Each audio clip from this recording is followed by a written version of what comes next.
Hoje nós estamos falando aqui sobre déficit de atenção e hiperatividade, né? Muitas vezes a gente olha, vê que está havendo alguma coisa meio estranha, mas é nosso filho, é duro, né? Da gente chegar e falar, não, sei lá. A gente não gosta, né? Para nós, o nosso filho é o melhor do mundo. Até aquela história da coruja com a águia, né? Sim. Olha, você não come meus filhotes não, que eles são lindos, estão ali no ninho. A águia chegou e achou que era tudo feio, comeu, pensou que não é o filho da coruja. É por aí que a coisa funciona. Eu tinha deixado aqui para a doutora Marcela Mello, neuropsicóloga, né? Uma pergunta quanto à possibilidade dos sintomas de hiperatividade e déficit de atenção serem detectados de imediato num ponto em que o apoio, a ajuda seja mais eficaz. Sim.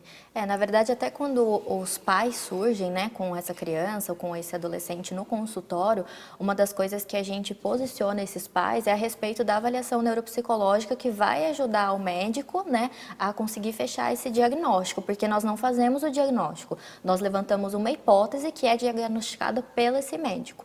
E nesses relatórios neuropsicológicos, nessas avaliações, a gente consegue observar e mapear as funções cerebrais e entender um pouquinho o que está sendo alterado ali, com relação à questão, com relação ao controle inibitório.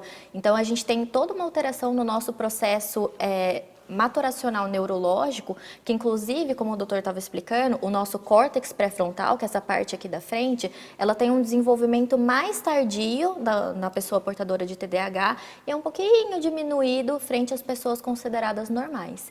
E, paralelo a isso, a gente tem um dado muito interessante de que as pessoas portadoras de TDAH são extremamente inteligentes.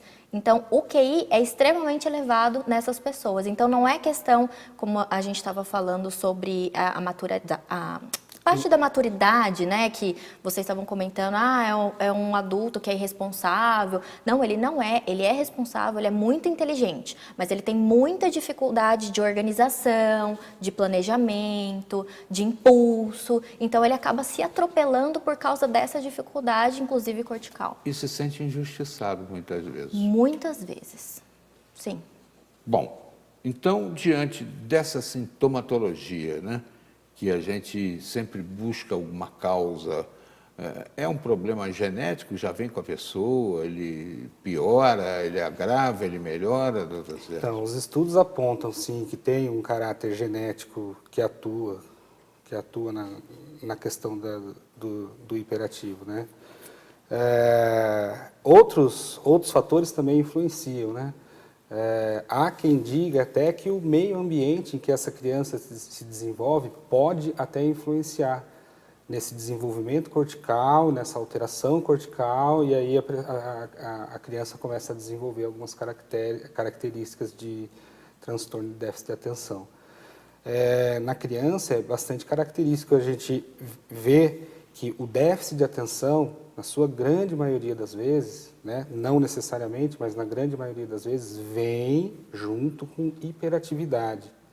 Então, a gente recebe no nosso consultório a queixa da escola falando, não muitas vezes do déficit de atenção, mas sim da hiperatividade. O comportamento. Olha, ele não para quieto, ele levanta, ele fala, elétrico. ele cutuca o da frente, ele cutuca o de trás, ele fala, né? Elétrico, exatamente elétrico.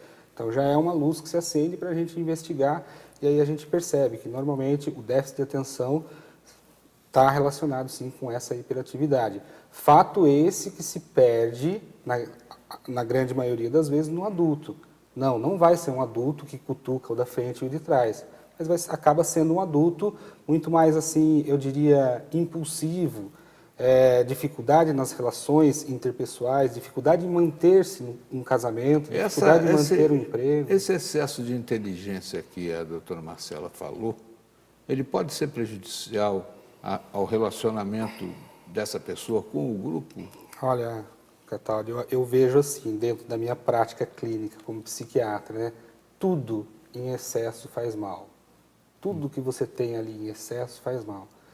Até por ser invejado pela inteligência, sim, né? Sim, isso faz mal. A gente vê as pessoas que têm um QI elevado e tal, se é mais difícil. Porque às vezes o cara não se manca, né? Que ele está incomodando o outro, está invejando o outro, e ele continua, né? Colocando aquela...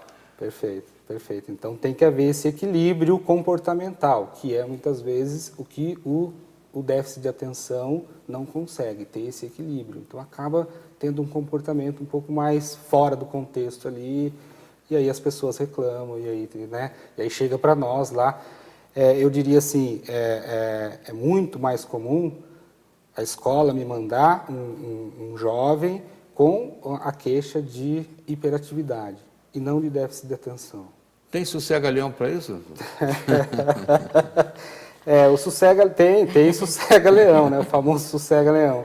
Eu diria que 80% das vezes, em torno de 80%, tem uma excelente resposta ao uso de medicamentos.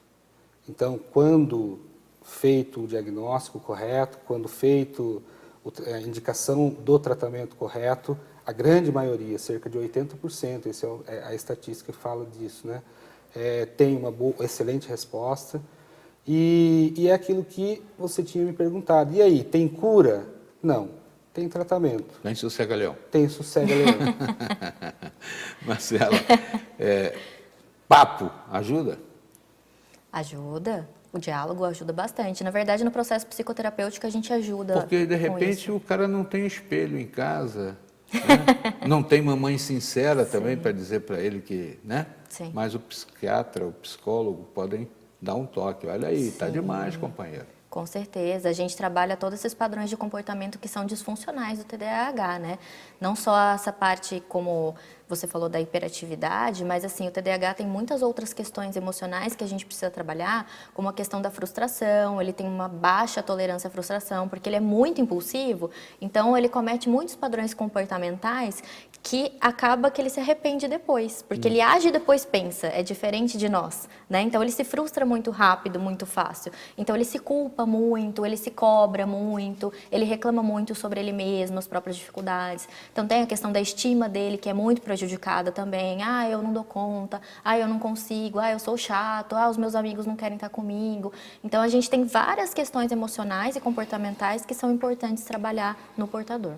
Olha, eu tenho certeza que a gente falou muito, deu dicas muito importantes, mas é claro, né?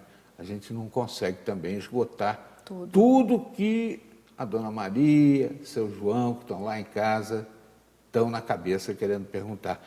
Então, por isso eu pergunto a vocês, tem algum contato que possa deixar para conversar, para as pessoas mandarem lá sua perguntinha que não foi levada aqui? Tem sim.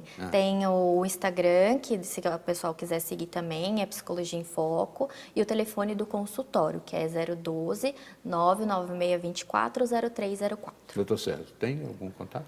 Tenho o meu consultório, 12 30 26 10 73. Meu e-mail, drsergiorosajunior@gmail.com. Doutor por extenso ou DR? DR. Então tá bom. Ó, muito obrigado pela participação de vocês. A gente certamente ajudou muita gente e vai ajudar mais ainda, se você precisar, entrando em contato com eles.